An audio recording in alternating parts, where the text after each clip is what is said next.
audio picking up.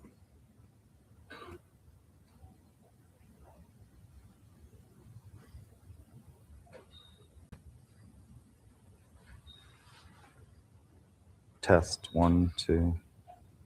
Test 1, 2. Okay. All right. Got audio there. That's good. So if we, let me end this slideshow for 1 second. If we look at the syllabus and the schedule, today we're talking about integrated marketing communication. We'll start with that. And then on Thursday, you have another group critical thinking challenge. So the class period is reserved for you to work on that on Thursday. I will put that prompt on D2L this morning right after class. Well, actually after my second class so that you guys can start working on it. And I may get it up because we may end class a little bit early today. I've got to start preparing for the Challenger Sales Institute. So that's the competition that we host for sales. So if I can, I'll get that up a little early and we may end class just a few minutes early. If you feel cheated by that, you let me know and we'll stay late next Tuesday. But we will have that prompt up and you can work in your groups on that on Thursday so that you can turn that in. I realize that I'm a little bit behind on grading. All 4 of my classes turned in an exam right before spring break and had other stuff. So I'm working on getting through the grading just as quickly as I can. So I'll have the second critical thinking challenge that you did, that you all submitted in your groups, graded as quickly as possible, along with the third exam. I realize that there's a mistake in the title of the 4th exam. It says 4th exam and final. That's not correct. I forgot to change the title when I redid the class and upped it from 4 to 5 exams, which is what we had before. And then we went to 4, and now we're back to 5. So I will change that title, but the 4th exam is not the final exam. There will be a 5th exam that will be a sort of a cumulative exam of everything. So I will change that as well. I apologize for that correction. I just forgot when I was setting up the course to make that correction in the title, but the content of that exam is correct. So that's where we are. Welcome back.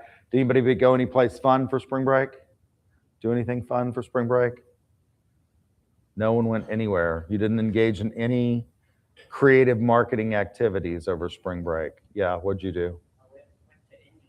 You went to okay, all right. Did it smell like burning tires? No. The whole city smells like burning tires to me. I don't know why. Every time I've gone through there. It is very depressing over there. However, it's where my fiance's from. So, okay, all right. And I actually did apply for a summer internship while I was on spring break. Okay, all right. Well, obviously the Indianapolis 500 is held there, and I swear to God, I think the whole place smells like burning rubber.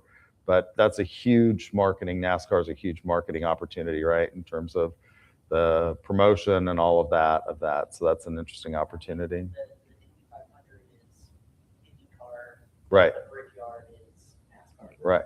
Yeah.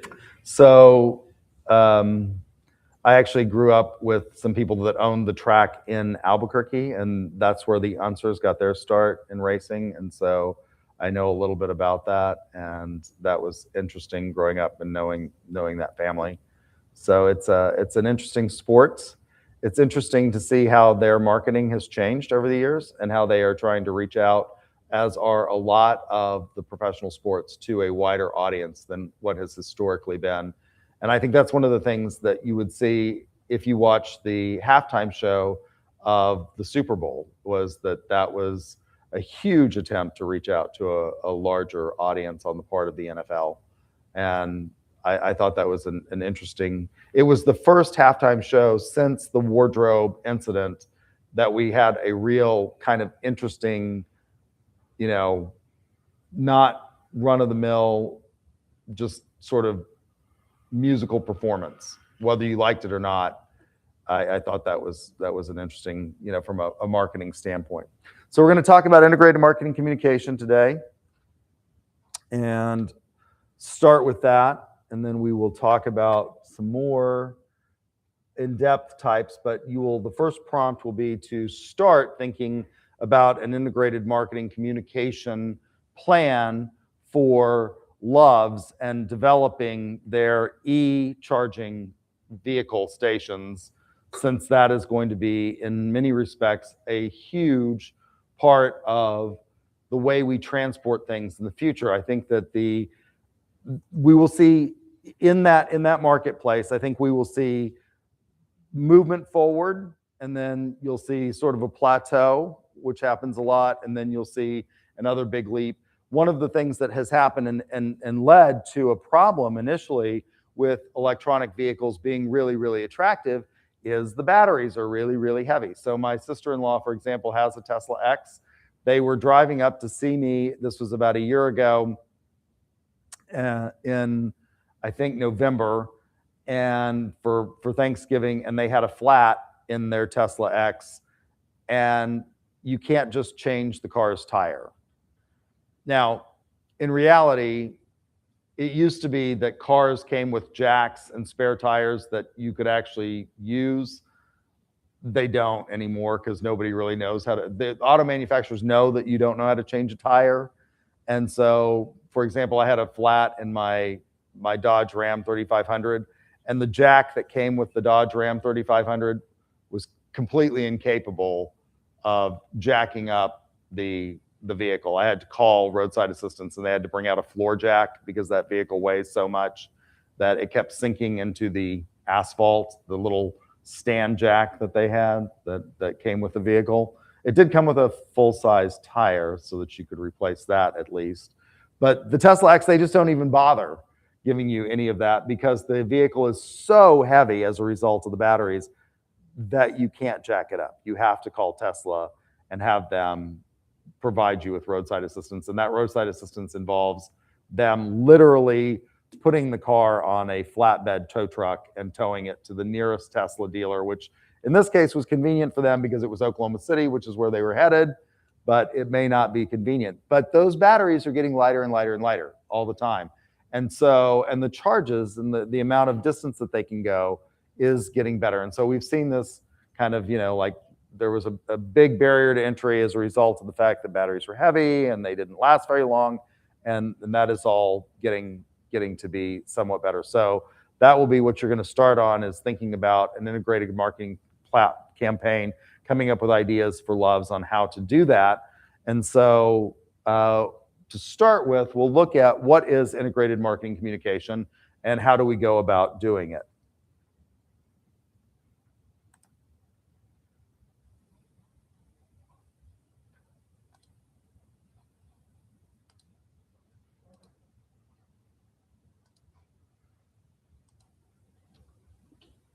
So promotion is the fourth element of the marketing mix. We organize marketing, as I've said several times in this course, throughout this course, around the 4 Ps: product, price, place, and promotion.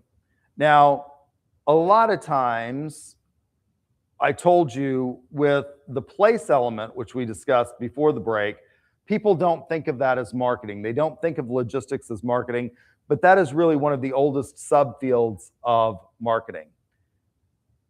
The promotion part is the part that everybody thinks about as marketing. So this is kind of the fun part of the semester, and I wait until the end of the semester because I think it is really one of the more entertaining parts, and so it sort of leaves you with a recency effect and a sort of, good feeling about marketing because it's the part that we all know about. It's the part that we're bombarded with every day.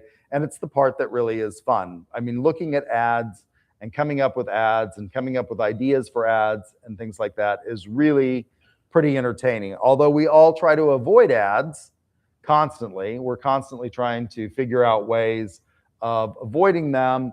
We inevitably are bombarded with them. And a lot of times we suffer through them because we want something else. And in the past, it was harder to avoid. Now it is easier to avoid, but they give you certain incentives to watch ads. How many of you play, for example, free games on your phone, which require that if you're free, they're going to make you watch ads, right? There's 2 ways that game manufacturers that put these games out on your phone make money. One is they can give you free games, and I'm sure some of you have seen a lot of these games that pop up. The earliest ones that I remember was something called Angry Birds, which I don't think anybody plays anymore. Does anybody play Angry Birds anymore? They came out with a whole movie about Angry Birds, and it was a big way of promoting the game. They make you, if you want the free version, there's two ways that they fund it. One is that they force you to watch ads, right? You play a scene in the game, and then you watch an ad in order to play the next game, or the content creators give it to you for free, and you can play it for free, but then they try to make money. And for most of us, they don't make a lot of money off of this. But if you really get addicted to the game, apparently people really do spend money on, buying, not having to wait for the lives to restore, or getting special, incentives that allow you to win the level of the game, things like that. And so that's the other way that they make money. And so this is a big part, and it's the part that we think about, and it is the part that, even though we try to avoid, from a student standpoint, it really becomes a lot of fun, because you can find advertisements. And one of the things that we will do is I will ask you to go out and try to find ads as one of the critical thinking challenges that you think are good ads. Why? And then we'll talk about why you think they are good ads. So in your groups, we will come up with, sort of towards the end, like you finding ads that you think are really, really creative and really, really engaging, and why you think those ads are creative and engaging. The Super Bowl has historically been one of the areas where people, even though they try to avoid watching ads, and this started with my generation. So for most of sort of the marketing history, you really couldn't avoid the ads on major media. You were exposed to them because you didn't have control. That all ended with something called the Betamax. And you all don't remember Betamax. Some of you may have seen at one point in time the successor to the Betamax, which was called the VCR. You may have seen these like in garage sales, or if you have an older grandparent that still has one. We rented a condo in Dillon, Colorado over spring break, and in the condo, they had an actual VCR. Whoever owned the condo had put in an entertainment. So there were two living rooms in this condo that we rented. It wasn't a condo, it was a house. There were two living rooms. One was in the basement. There was a fireplace down there, and there was kind of an old-fashioned entertainment system that would have been, back in the 90s, like the premier entertainment system. And the guy who apparently owns the condo was an expert at pirating. So there were literally hundreds of DVD and VCR movies in this library downstairs. And it was actually kind of sweet. We watched one of the older movies from my generation that my nieces and nephews hadn't seen, that I thought was sort of that I thought was sort of one of the seminal kind of coming of age films of my generation, called Stand By Me. Have any of you seen that movie? Have any of you seen Stand By Me? A few of you are shaking your heads. It was a really old movie at this point in time. So we watched this movie one evening as I'm trying to recover from chasing my niece and nephew down the ski slopes, which is becoming increasingly more difficult the older I get, and the better they get at skiing. I grew up in Santa Fe, New Mexico, so we were a skiing family, and but they're young and haven't broken a hip, and so I made them watch this movie, Stand By Me. And what happened with the VCR was it allowed for people to get content and then avoid the ads. It was the first time that people could start to control whether or not they were going to watch the ads. And so people would record stuff, and then they would, what we call, zip through it, right? They would record something on their VCR. And there was a very famous case about this that involved copyright. So when we think about marketing, and one of the things that I told you when we talked about an environmental scan is we have to think about the legal and regulatory environment of marketing. That's part of the environmental scan. And as a lawyer, I'm particularly interested in this topic. And so one of the first cases that I remember reading years ago when I was a very young lawyer and in law school was this case about copyright and contributory infringement ideas. And it was against Sony because they produced this VCR and it allowed you to copy stuff off of your television. And then, of course, you were basically pirating it. Now, it wasn't really a big deal in terms of the fact that the content became less valuable because the distribution at that point in time in an era before the World Wide Web was not that great. But what they were afraid of was that, if you're able to do this, the advertising dollar becomes diminished because what people are going to do is they're going to copy movies that are on ABC, NBC, CBS. And again, when I was growing up, cable was much more limited than it is now. And so there were these major networks, and the way the major networks made money was by advertising. So they would show films. One of the films that I remember every year that they showed was The Wizard of Oz. How many of you have seen The Wizard of Oz? Okay, almost everybody's seen The Wizard of Oz. Do you have a question?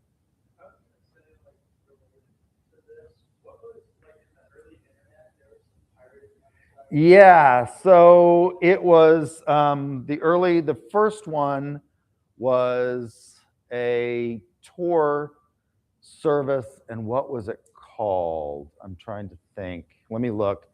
What was the first pirating? It was a sharing platform. Yeah, I remember there was like some big thing with like Metallica.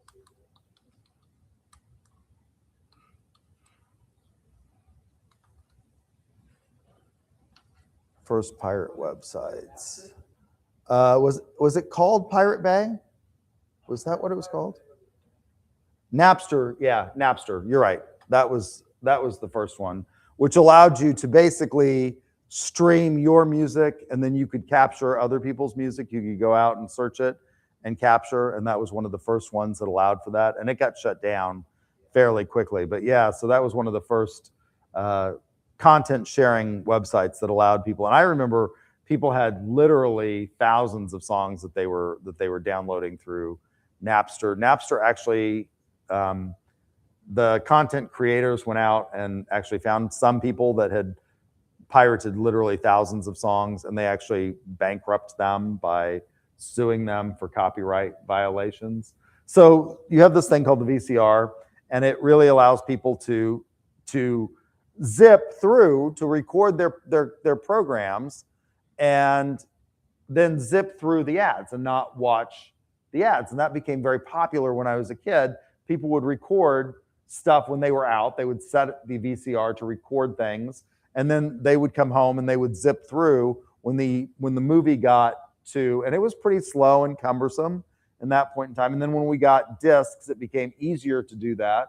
When we got DVDs, and then of course with the ability to record in digital format on a device, it became really easy to do that. So where was the value in advertising at that point in television? Well, a lot of it was in things that people really couldn't afford to miss if they wanted the thrill of the experience. It was things like live sporting events. Because once the sporting event is over and you have the ability to know what the results are, do you want to watch the program? I have one friend who would do this, and he would insist that nobody talk to him. He's a baseball fanatic. He would insist that nobody talk to him about baseball until he had watched. He would record the game so that he didn't have to watch. And he's a marketing professor. So you'd think he'd like to watch the ads to see what's out there, but no, he wanted to zip through them. So he would record these baseball games, and then he would zip through these ads. And so it's become a challenge for us to try and connect and break through the noise that we experience with our customers and to get them to pay attention to us. So the fourth element is promotion of the marketing mix. There is a unifying theory. So unlike price, where I told you that price is where all the other marketing decisions come together because it represents what you're willing to sacrifice in order to get the good or service that you want. And there is no unifying theory on price. The way you price things, obviously, you have to price it enough to make money, to make a profit and stay in business, but there is no unifying theory. As important as that element of the marketing mix is, there is no unifying theory with regard to advertising and promotion, or the promotion element. There is a unifying theory, and that unifying theory is called integrated marketing communication. Now, a lot of people in the past, not so much anymore, would have said that this was sort of a fad that marketing academics had come up with, and maybe it's not the way things really are, but it really is.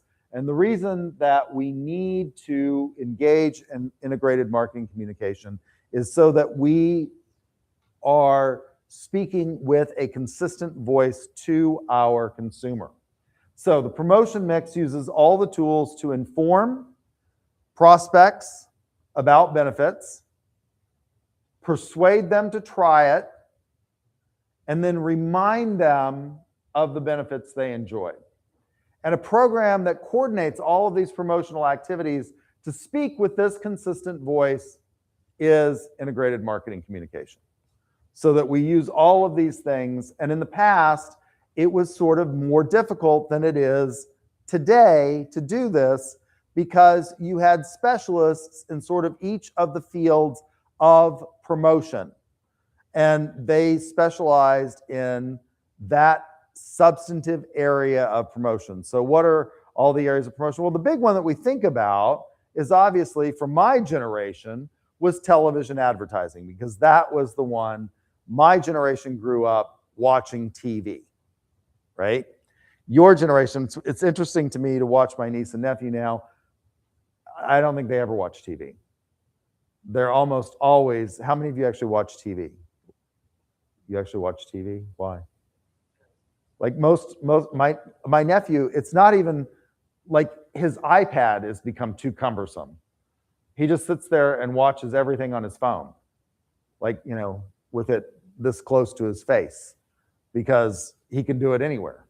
He can go out, you know, my brother has a pool in the backyard and a hot tub, and he can go out at the pool and sit there and watch it out there.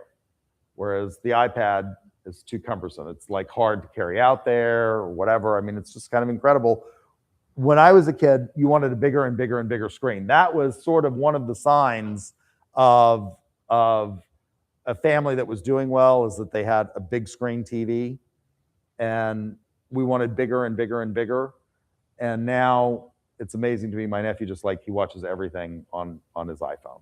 And so it's not necessarily about having the biggest screen anymore. So how do we get through that? How do we break through the noise? And how do we speak consistently to our customers or potential customers or prospects about what it is that we have to offer? This starts with the communication process. So this is the communication process. You have a company, in this case, or if you want to think about it yourself, let's make this applicable to you. So one of the things I try to do throughout the semester is focus on the fact that marketing is a pervasive human activity. It is not something that you can stand back from and decide, I don't much like it. You are going to be engaged in marketing your entire life, whether you like it or not, and you're going to market yourself, if for no other reason than you want a job and you want somebody to hire you. And so that is marketing. You are going to exchange something with the person that is going to pay you, your skills in exchange for money that they will pay you in terms of wages or salary. And so it's not something that you can escape. So let's think about this. Let's think about you as an individual marketer wanting to sell yourself. You want to sell yourself. How are you going to do that? How are you going to sell yourself to a prospective employer? Through networking. Okay, through networking. That is probably one of the best ways of selling yourself, is networking. I will tell you that every job I have ever gotten, I got the job because of who I knew, not what I knew. Now, what I knew kept me in the job. If I didn't know anything, I would have been fired. But getting the job was absolutely about who I knew. My first job here at UCO was as the Equity Affirmative Action Officer for the university. Actually, I had a graduate assistantship before that, and I got that job based on who I knew. So my first job was working as the Equity Affirmative Action Officer for the university. How did I get that job? My best friend was the legal counsel for the university who hired me for that job. How did he get his job?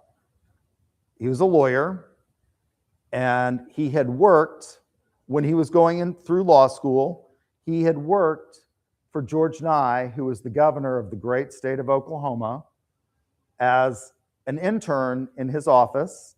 And then when he graduated, he worked on George Nye's campaigns. He went from working in the governor's office to working on the campaign, which is typical. A lot of times you will find people will work in government and then they'll go to work for a politician in their office. And George Nye became president of the University of Central Oklahoma. And although he claims that he did not have any influence over hiring my best friend, I think, it's pretty obvious that he got the job because he was friends with George Nye. Now, he kept the job because he knew something.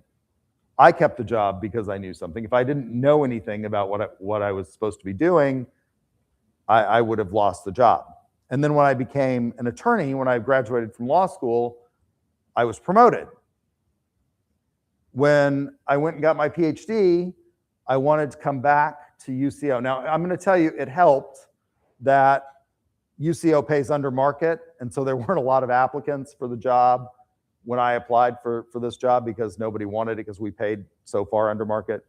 If you want to make a lot of money and not work very hard, I'm going to tell you how to do it. It's called go get a PhD in marketing, become a marketing professor. The average marketing professor this year is starting at $160,000 a year, right? For a 9-month contract, pretty good. And you have a pretty nice lifestyle. So UCO doesn't pay that. We pay over 6 figures for a marketing professor, but we don't pay 160 to start.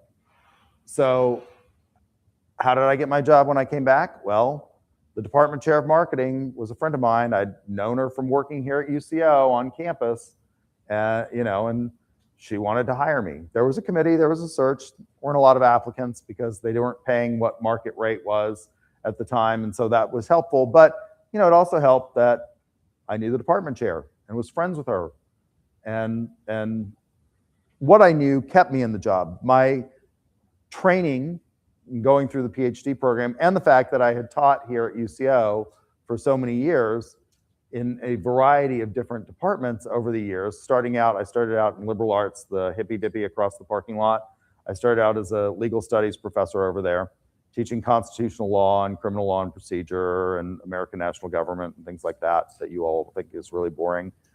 And I got that job because I had graduated, teaching in the political science department over there because I had graduated from the political science department with a master's degree, and I knew all the professors, and I had graduated the top of the class. And so, what you or who you know will get you the job. So you're going to do it through networking. How is that networking? Well, you're going to communicate to these people that you want the job in settings, at fashionable parties or whatever, or in the office, and you're going to be a creator. How else can you go about marketing yourself historically, not just networking? Yeah. Okay, that's a big one. Yeah, so we're going to put our information up on LinkedIn, which is the professional version of Facebook, allegedly, right? I'm not sure, but it's supposed to be sort of like the professional, not so much about your trip to Dillon, Colorado, and skiing with your niece and nephew, but about your skill sets and things like that. So you're going to put that up there. How else are we going to communicate to our prospective employers? Like highlighting your positive attributes, like an interview setting. Okay, so that's a big one. Job interviews. So you're going to go to the job interview. And this is one of the things, I think this is really important, that I think that you should really think about. Most people hate going on job interviews. Job interviews are the one time in your life, other than when you're talking with your mommy, that people are actually interested in you. Think about this. They are actually interested in what you have to say about you. When you meet people at fashionable parties or in the food court or wherever it is that you meet people, when you actually do stop looking at your phones and engage with your fellow human beings, one of the first questions that everybody asks is, what do you do? They do not ask that question because they care about you. They ask that question because A, it is an instant way of pegging you on the social hierarchy by what you do. They know instantly by what you do whether or not you're a professional or a blue-collar worker. They have some idea of your income based, I mean, it's rather, you know, I mean, when I go, and I like to do this, I have some autistic personality disorders, but I knew I wanted to be a politician. So I had to overcome them. And the way I overcame them was by forcing myself to go to political parties and actually talk to people. I'm a terribly, horribly shy person. I don't like talking to other people, generally speaking. Like, I'd rather be at home in my own comfort zone. But I forced myself to go to like all these events that politicians go to talk to people. And the second thing I did was I forced myself to go out to eat on my own, which that was fine. But normally when I would go out to eat on my own, I'd sit at a table by myself and I would bring a book and I'd read a book. So I forced myself to start sitting at the bar, because people who sit at a bar want to talk to other people. That's the reason they're sitting at the bar, is that they want to talk to other people. And so I would force myself to sit at the bar, because you can always strike up a conversation with people at the bar, right? I mean, it's a great way of forcing you out of your comfort zone to do this. And when I sit at a bar and talk to people, or I meet people at events, and I go to a lot of events because I sit on all of these commissions and boards as a result of my public service, I force myself to talk to these people, and inevitably they know that I'm a city official, but they'll say, what do you do? And as I said, one of the things I always tell people is I'm an attorney, right? Because there's some prestige with having gone through law school. It's expensive to go to law school. Not everybody can get through law school, and then passing the bar is really hard. And so, you know, I tell people I'm an attorney. Now, most people don't really care about that, right? What they care about is they instantly know what you do. They instantly know where you are on the social hierarchy, and it gives them an opportunity to talk about themselves.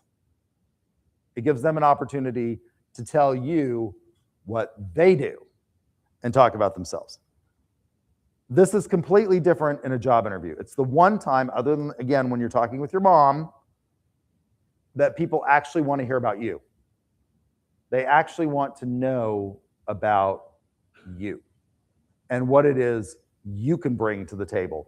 And they are actively listening to you, probably, if they're any good at this.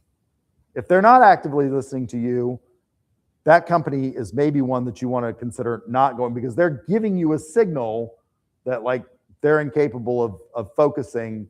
And I would be very, very suspect of that, because ultimately it's being able to distill a huge amount of information. So you're going to communicate through the job interview. There's one other that people have not come up with yet. What's another way that you, and there's probably more than this, that you can market yourself? Okay, posting on social media, we talked about that. LinkedIn. What's the big one? What's historically the way people talk about their skills? Like a job board? Gosh, this is that's social media, right? That's a posting on a job board.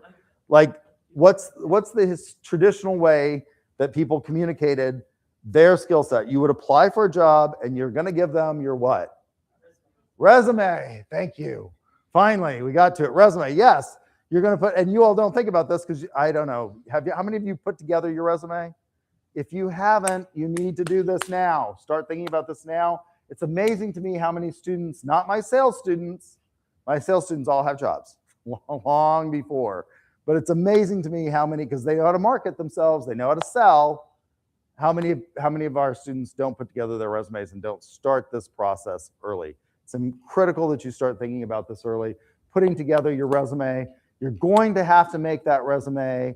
You're going to have to make the things that you post on job boards, the things that you put on LinkedIn, on all the social media, you're going to have it stand out. So you are the sender of this message. You're marketing yourself. You are going to encode that message. Now, how are we going to do it? Well, we just talked about this. This is through the medium. It's through the job boards. It's through LinkedIn. It's through social media. It's through networking when you go to these events. If you are a marketer, the American Marketing Association has local chapters and they do things for you. Is anybody in here in HR? Anybody want to be in HR? Okay, so you want to be in HR. There are, I think, have they changed the name of it? It used to be called the Society for Human Resource Management, SHRM. Is that still a big thing? All right, so SHRM, I know they have a local chapter. They do events. I used to go to these because I was at one point in time a director of human resources, sort of. It was part of my job here at UCO. When I was associate general counsel, they put half of HR under me.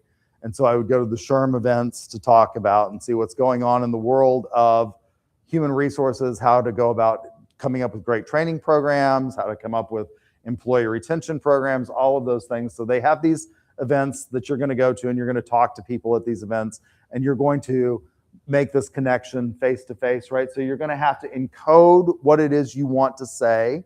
You're going to have to use the lingo that profession uses. So for example, lawyers use lots of words that nobody else uses. We use lots of Latin words, for example, and I don't know why we do that, but we do. Lots of things are still are kind of Latin-based sorts of writs and things like that. So you're going to be able to talk about, I don't know, sine qua non, which is, the sort of substance of the thing, or the res ipsa loquitur, things like that. So you're going to encode this message. You're going to use a medium that could be face-to-face, which if you're doing it face-to-face, we call that personal selling. And you're going to do this for a job interview or your LinkedIn or your social media posts. One of the things that I think your generation has gotten better at, so when social media first started out, I was a fairly young professor at the time that we had the first social media platforms forming. And the first one that I remember was something, and there was probably one before this, but it was called MySpace. And you all don't remember MySpace. It's been gone for a long time. You're shaking your head, okay. I guess it may be still out there. But it was one of the first social media platforms out there, and people, what it did was it allowed you to basically have your own website without knowing how to code, because you could share code and you could go out there and you could grab code and put it in, which is one of the things that led to Facebook being more popular, was that it was a cleaner platform. Because what happened with MySpace was everybody started junking up their MySpace page with all this stuff, all this code that they were putting into it, and it became problematic for people to navigate. They couldn't, it was overwhelming, and Facebook was a lot cleaner. So one of the things that I noticed during that era was people were posting this stuff in this medium, MySpace, and they were my students, and they would send me a friend's request on MySpace or Facebook or things like that, and they would post things that either created a lot of noise around what it was that they were, or created really negative images of themselves. Like, you going to the frat party and beer bonging stuff is probably not the image that you want to put out there. I'm just telling you this. Lots of students do this for some reason. I don't know why. And if you think that you can just delete it, you can't. It's there, right? It's there. The internet is a wonderful thing, and it's also a great way of finding things out about you that you may not want people to find out about you. So we're going to put it in a medium: resume, personal selling, social media, our our own personal websites, things like that. Texting, one of the things that we know, so texting is a medium that you may use to communicate with people now. It's become an acceptable medium in business because it's faster in many respects than email. And one of the things that social research in business shows is that the use of emojis, if done well in that medium, can be very powerful. Done poorly, and it can destroy your image in the mind of the receiver very quickly. So think about the kinds of emojis. It's very easy to do, to use these now, but in negotiation, social research sort of suggests that they can be powerful, but if they're not done well, they can be problematic. So we're going to choose the medium that we're going to use. Then there's going to be decoding on the part of the receiver. And if we're lucky, and one of the things that's gotten easier as a result of integrated marketing communication is that we now, a lot of times in the past, again, when I was growing up, we didn't necessarily get a feedback loop from the person that we were targeting. And to some extent, we still don't, depending on the kind of medium that we are using. In many respects, we can track with much greater sophistication and certainty whether or not somebody has read our message. Think about this in your own lives. Now, you can turn this off, but most of you don't. It's amazing to me. But you know now, if you're friends, if you have an iPhone, I don't know if it works if you've got an Android and an iPhone, if you've got two different users, but most of you use an iPhone. I think I went through here and asked multiple times how many of you use an iPhone, and nobody has been willing to admit that they use anything other than an iPhone in here. What does the iPhone tell you when you send a text message to your friends? It tells you that it's delivered, right? That they actually received it. And what else? It'll tell you whether or not it's been read, right? So you know whether your friends have looked at your message. That's a feedback loop in and of itself. When texting first started, you know, people would text and you didn't know if they got it. It could be lost in the ether out there and you didn't know. Now you know. And I think actually, I'll text one of my friends just to test this out. He has a stupid Android.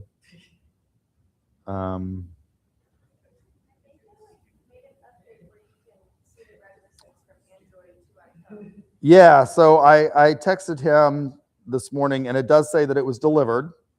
So I'm thinking that maybe they've now got it to the point where they will communicate between those two. But that's a feedback loop. You know whether or not they have read your message if they have it turned on. Now, you can turn it off. I think the default setting is that it's on. Now, maybe you want to turn it off because you don't want people to know that you've read it, because then they're sitting there going, why aren't they responding? Why aren't they responding to me right now? I need to know, right? So we've gotten better. There are lots of, in the past, forms of communication that we sent it out there as marketers. We encoded it. We never knew.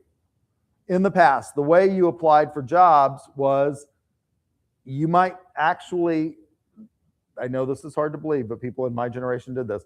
You might actually mail in your resume to a job post. Like, people would post jobs in the classified ads of newspapers, and you might actually, or you would go down and you would fill out a physical application on paper. You all don't know how to write anymore. It's amazing to me. Like, they teach cursive, I guess, long enough for you to learn how to write your signature, and that's it in school these days, but you don't really know how to write cursive.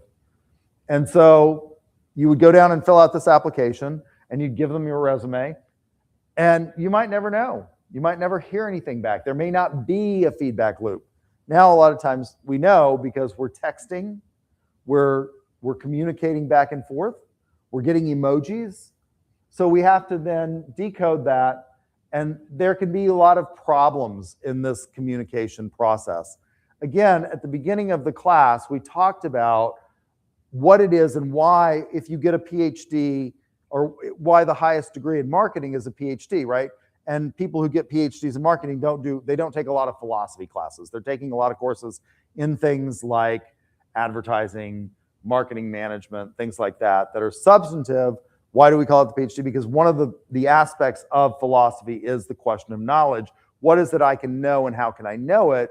And this becomes more and more difficult, right? And so one of the things that we want to be very certain of in this communication process is that what we are sending out is A, breaking through, and B, it is being received in the way that we want it to be received. And this can be very, very difficult to ascertain what it is that other people are trying to tell us in the process, right?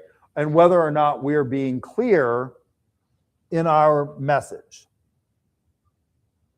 So there's a famous scene. There's one of my heroes in business is a man named Warren Buffett. Do any of you know who Warren Buffett is? You know, who is he? Huh? No, not Walmart. Who else? You had your hand up next, I think. He is the chairman of Berkshire Hathaway. Yeah. He is often referred to as the Oracle of Omaha. And for many, many years, he was the richest man in the world. He lost that title to Bill Gates, who then lost the title of richest man in the world to other people. And I think the current richest man is Elon Musk. Is that right? I think they think he's the richest man in the world. Yeah, he's also very, very wealthy. It was Jeff Bezos at one point in time. 2026, Elon Musk is the richest person in the world. Yeah. Estimated around $839 billion. Dollars. Yeah. He's actually his latest contract, I think, would allow him to become a trillionaire if he fulfills all of the requirements that he has for Tesla. So I think he is the richest man. Although when we say things like that, we really honestly don't, because there are people that are very opaque in their finances and we don't really know. At one point in time, they hypothesized that the Sultan of Brunei was the wealthiest man in the world, but it's hard to tell, right? Because the Sultanate of Brunei is not exactly a publicly traded company that publishes their worth. It's easier to tell with people like Elon Musk because all of their wealth is reported because all of it is owned in things like stocks that are held, and they have to, if they're going to sell big portions of that stock, they have to let us know so that shareholders can make educated decisions about the fate of the company. So we think it's Elon Musk, but whatever. So in Warren Buffett's lifetime, he has been called upon by government regulators in some instances to come in and help take over companies that are really problematic. And one of these companies that he took over temporarily and was a major shareholder of, and that's one of the reasons they asked him to take over it, the federal regulators asked him to come in and step in and take over, was a company called Salomon Brothers.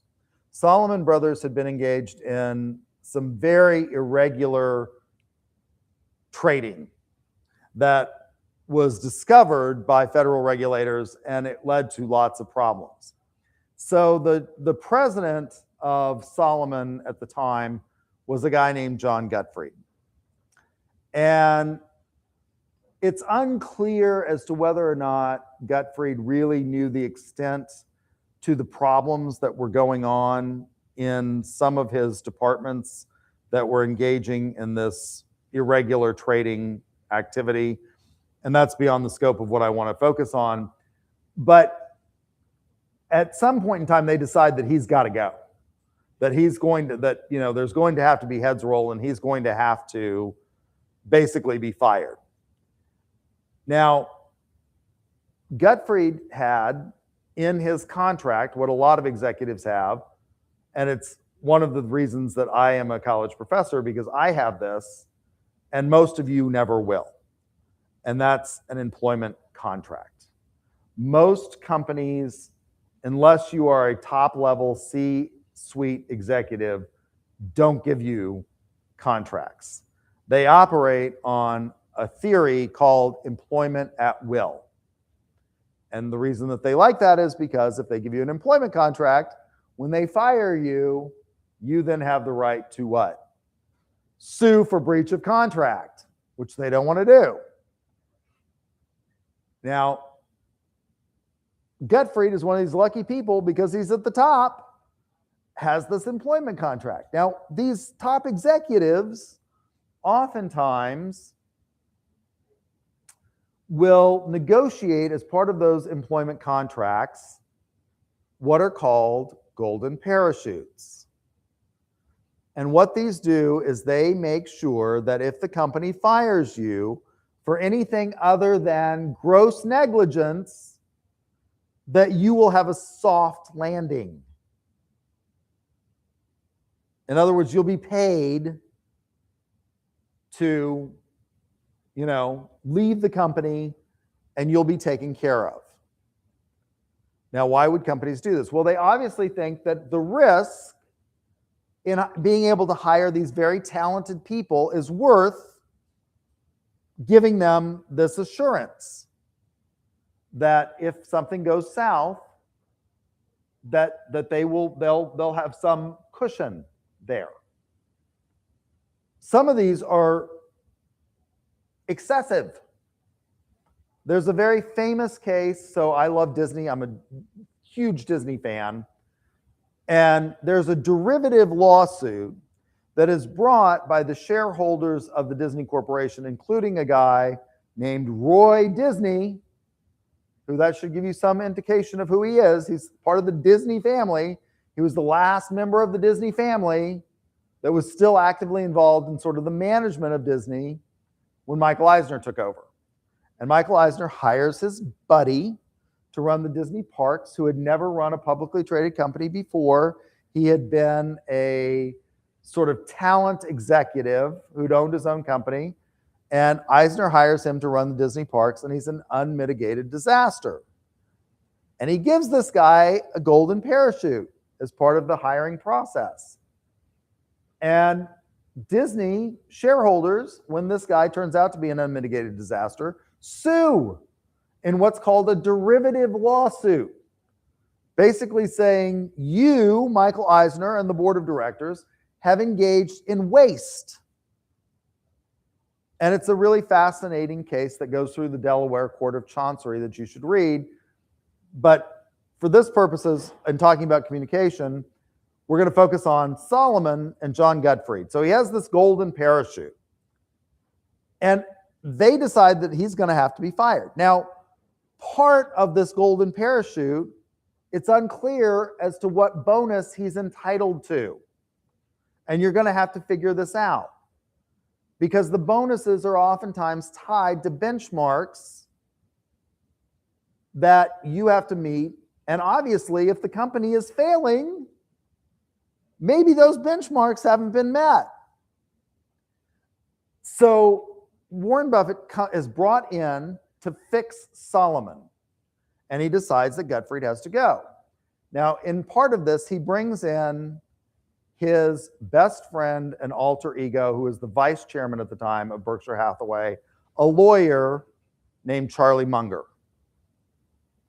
Charlie Munger is brought in, and Warren doesn't want to deal with John Gottfried. So he basically tells Charlie to go deal with him.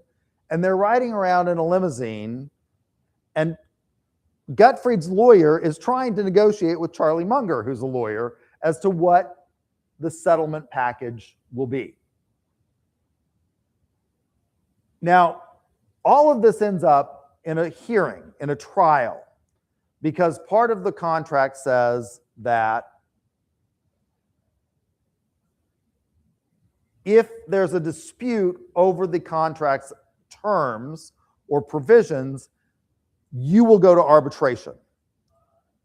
So it goes to arbitration. Arbitration is like, you all probably have watched Judge Judy. I hate Judge Judy. How many of you know who Judge Judy is? Okay. You've watched Judge Judy or Hot Bench or any of these others that people seem to want to watch that I can't stand because they resemble nothing.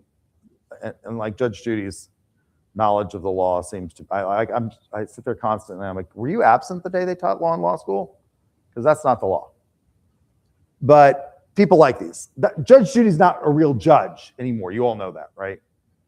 That's called arbitration. It's called binding arbitration. The parties have agreed to dismiss, and they tell you this in the part of the show that you all don't listen to when you watch these shows. They say the parties have agreed to dismiss their lawsuits and have their dispute settled in our forum, which is Judge Judy, right? So the parties, and it's always a train wreck.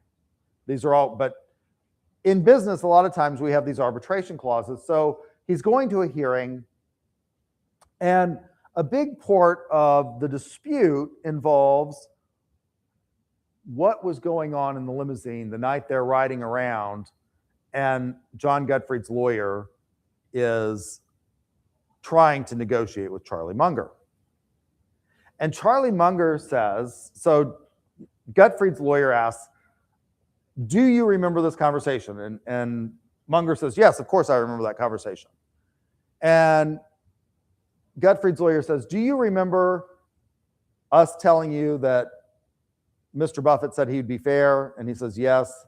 He said, do you remember Mr. Buffett saying that? And Charlie Munger says, I don't remember Mr. Buffett's words as well as I remember my own, but I remember the gist of it being something like, we'll be fair. Now, a big portion of this is what's fair, right? What is fair? And the lawyer proceeds to ask Charlie Munger some more questions, at which point Charlie Munger starts interrupting and interjecting, and the arbitrators have to tell him, Mr. Munger, would you please listen to the question before answering it? Because he's just going to start spitting out the answers that he wants to give, right? So he's spitting out these answers that he wants to give. So we're going to focus on A, what is fair, right? What is fair in this? That's going to be a big issue. What is fair? And then the lawyer asks a question, and Mr. Munger starts answering before the question is fully asked, right? So this is problems in the communication process. So look at the model. And then at one point in time, the lawyer asks about a substantive analysis of something he said, and Charlie Munger says, what I remember is I was sitting there and I had my head turned off. You were talking, and I was just sort of sitting there being polite with my head turned off. This happens to me a lot with you. Like, your heads turn off. I'm up here. I could light myself on fire, and your heads would be turned off, right? Because you're thinking about, you're hungry, you're thinking about going to lunch or talking to your insignificant other when you get out of this class or something of your head is turned off, right? And he says, you know, like my head was turned off. Gottfried's lawyer was unfamiliar with the inner workings of Charlie Munger's mind. And when Charlie Munger would grunt or say something and try to move the conversation along, he thought Charlie Munger was agreeing with him. When in reality, Charlie Munger wasn't paying attention unless something, as Charlie Munger said, Munger testifies, well, I was being polite unless something got through my band of indifference, I wasn't paying attention to you. At one point in time, Gottfried's lawyers asked for indemnification. Indemnification is a legal term. That got through Charlie Munger's band of indifference. And the lawyer asks about this. He says, do you remember me asking for indemnification? And Munger replies with, absolutely. And you're doing your client no favor in getting into any of that here. Because I said, God knows there's going to be litigation, and you don't know how that's going to turn out. There will be lawsuits, and I can't give you indemnification. But the rest of it, particularly around what's being fair, Munger's head's turned off. So as we look at this model of the communication process, where's the problem? This lawyer is talking at Charlie Munger, he's grunting, and his head's turned off. What part of the process is broken down here? What is it in this model that's problematic? Yes. Okay, he thought he was, but what part of the encoding, where is it breaking down, and where's the encoding breaking down in that model? So he's using a medium which is personal communication, right? Which is what I'm doing right now. I'm trying to personally communicate with you. Yeah, where do you think? Decoding, it's not like reading. But why is the decoding being problematic? Because the lawyer talking to what's his name? Munger, Charlie Munger. Is reading his cues as like ingredients, but it's really Okay, yeah, he is. But what's the part of this model that is the problem? There's one word up there. Yeah, noise. That's it. Yeah, it's noise. He is thinking he's communicating effectively, and he's breaking through. And what he's got is he's got this noise. It's what I have to constantly fight in this class, right? It's trying to communicate to you in a way that you're going to not only understand what it is that I'm saying, and as I said at the beginning of the class, this can be very difficult because if we can't even agree upon whether or not this is a desk or a chair or a table, anything else is going to be really problematic in breaking through. But then I have to compete not just with an understanding problem, but with noise, which is you're hungry, you're tired, you're sick, you're not, you're upset over, some conversation you've had with somebody else. And you're thinking about that and not thinking about what I'm saying. John Gutfrid's lawyer was talking to Charlie Munger, and all Charlie Munger was thinking about is, I want to get out of this car and go home and do something else. So he's got this, his head's turned off. He's got this noise. It's really impossible to think about nothing. I'm sure he was thinking about something. He says, my head's turned off. That's code for I'm not listening to you. I'm thinking about something else. Can you really think about nothing? I don't think you can. You're thinking about something. I mean, try it. Really, I mean, like a Buddhist would like you to think that you can think about nothing. But can you? It's not clear to me that you can. I've tried. I've really tried meditation. It just doesn't work for me. Like I've got all of these things going on in my head. So there's all this noise that we have to get through in order to make our pitch resonate with. So it's about choosing the right medium to get through. And this guy probably thought, he's like, we're in a limousine, we're riding around New York. Isn't that the best? I mean, like, wouldn't you all like to ride around? Nobody wants to ride around. That was a big thing when I was a kid growing up, was to get a limousine for prom. How many of you did this? Like, got a limousine? Nobody wants, they want a black car now, or I don't know what the hell kids want these days in terms of going to prom. But, he's thinking like, we're riding around in this limousine. Isn't this great? I'm negotiating. He's listening. If you've ever been in a limousine, there's usually like a wet bar and, cocktails. That could create a lot of noise, right? If somebody is drinking, that can create a lot of noise. So picking the right medium, getting through the clutter and the noise can be problematic. So,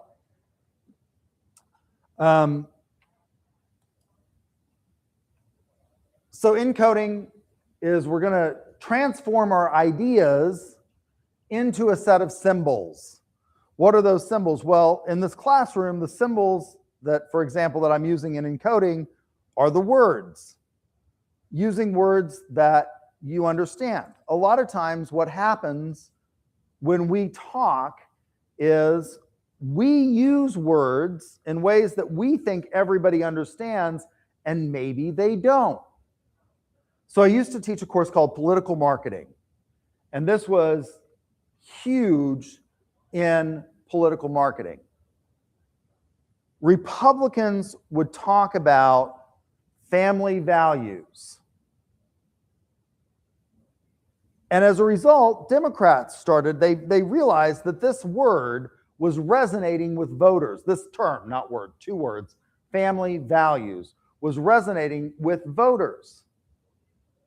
And so Democrats started using this word, or this term, not word, 2 words, term, family values.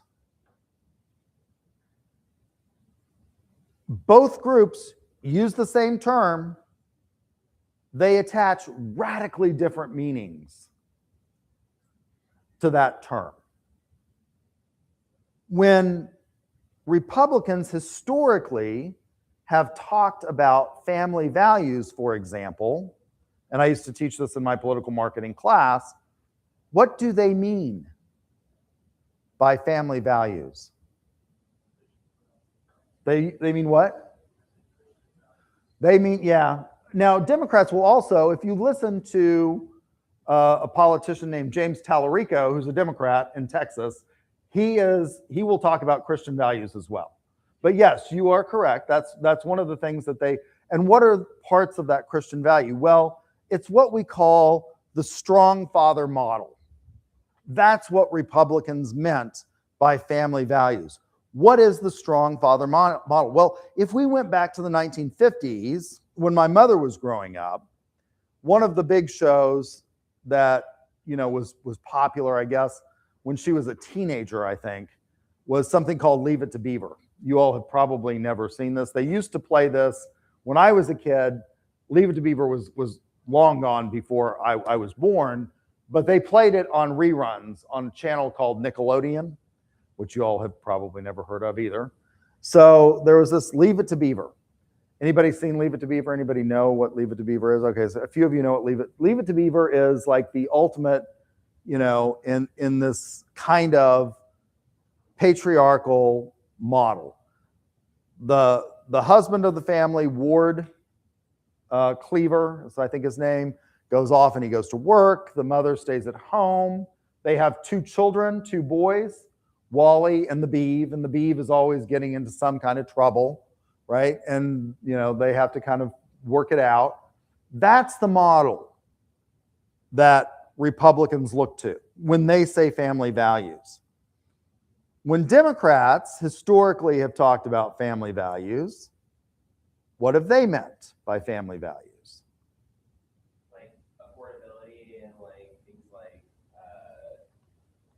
policy change, things like that. Okay, yes, they have focused on things like affordability, making sure, particularly, and that's an important point, because one of the things that they focus on is that lots of families maybe don't have 2 biological parents because they're divorced, or maybe the father died and it's a working mother.